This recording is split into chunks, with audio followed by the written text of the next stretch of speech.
안녕하세요, 여러분. 폴 크루그만 국제경제학 교과서를 아주 쉽고 재미있게 풀어드리는 경제학장 박사입니다. 자, 오늘은요, 정말 드라마틱한 시대로 한번 떠나보려고 합니다. 바로 두 번의 세계대전 그 사이 경제적으로 엄청난 혼돈을 겪었던 바로 그 시기입니다. 1차 세계대전이 터지기 전까지만 해도요, 세계 경제는 근본이제라는 틀 안에서 꽤나 안정적이었거든요. 그런데 전쟁이 모든 걸 바꿔버렸습니다. 도대체 왜 그 안정은 다시 돌아오지 못했을까요? 이 질문, 이게 오늘 우리가 파헤쳐볼 이야기의 시작점입니다. 자, 그럼 먼저 전쟁이 어떻게 그 황금 같았던 안정을 앗아갔는지 바로 그 사라진 황금 시대에 대해서부터 자세히 들여다보겠습니다. 여기 보이는 닷처럼 말이죠. 전쟁 이전, 그러니까 1870년부터 1914년까지 근본이제는 흔들리는 세계 경제를 꽉 잡아주는 그런 역할을 했어요. 각국 통화가 금에 딱 고정되어 있으니까 환율 예측도 가능했고요. 물가도 안정적이었죠. 하지만 전쟁이라는 거대한 폭풍이 이 튼튼했던 닻을 그냥 끊어버린 겁니다.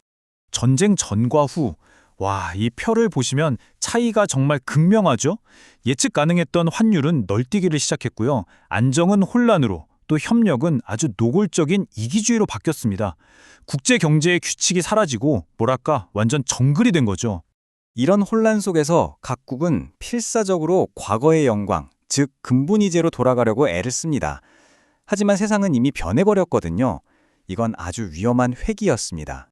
당시 세계 경제의 리더였던 영국이 글쎄요, 좀 무리수를 둡니다.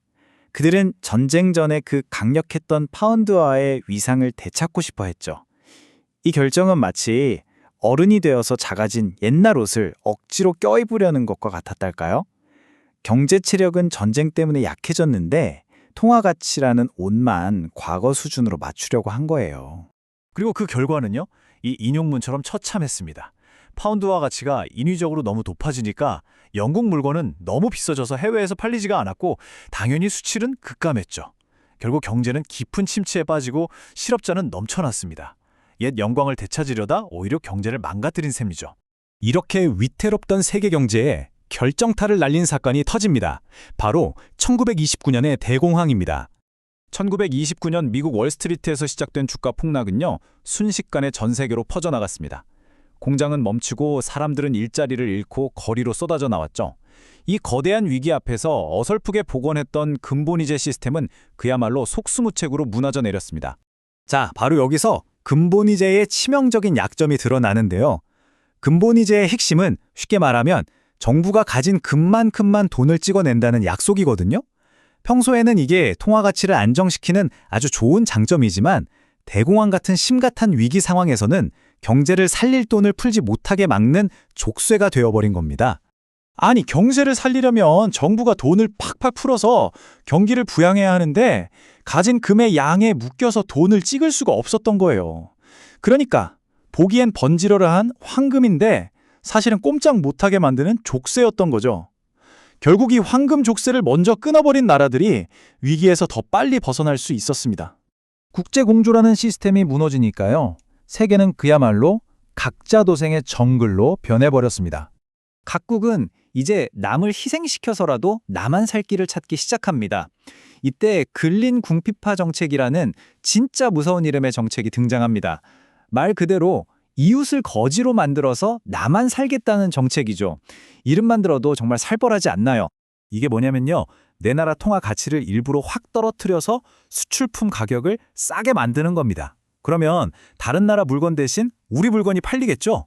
한마디로 다른 나라의 일자리를 빼앗아 오겠다는 아주 이기적인 발상이에요. 그런데 만약 모두가 이런 생각을 한다면 어떻게 될까요? 이건 마치 침몰하는 배 안에서 서로 상대방 쪽으로 물을 퍼내는 거랑 똑같습니다. 나만 살겠다고 남을 공격하지만 결국 어떻게 되겠어요? 다 같이 더 빨리 가라앉는 거죠.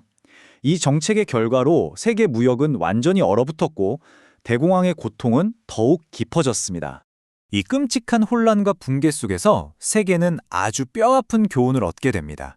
그리고 그 교훈이 훗날 새로운 세계 경제 질서의 씨앗이 되죠. 자, 그렇다면 이 길고 긴 고통의 터널 끝에서 우리가 배운 건 뭘까요? 첫째, 국제협력 없이는 모두가 공멸한다는 것. 둘째, 낡은 시스템에 대한 맹신은 정말 위험하다는 것. 셋째, 이기적인 정책은 결국 부메랑이 되어서 나에게 돌아온다는 것. 그리고 마지막으로 위기 상황에서는 정부가 경제를 살릴 수 있는 수단을 갖고 있어야 한다는 겁니다. 바로 이 뼈아픈 교훈들이 2차 세계대전 이후 브레튼 우즈 체제라는 새로운 국제경제 질서를 만든 밑거름이 되었습니다. 이 질문을 마지막으로 남겨봅니다. 오늘날에도 보세요. 강대국들의 통화정책이나 무역전쟁 소식 하나하나가 전 세계를 들었다 놨다 하잖아요. 과연 우리는 100년 전에 이 고통스러운 실수를 반복하지 않을 만큼의 지혜를 가지고 있을까요? 여러분도 한번 깊이 생각해 보시기 바랍니다. 지금까지 경제학장 박사였습니다. 감사합니다.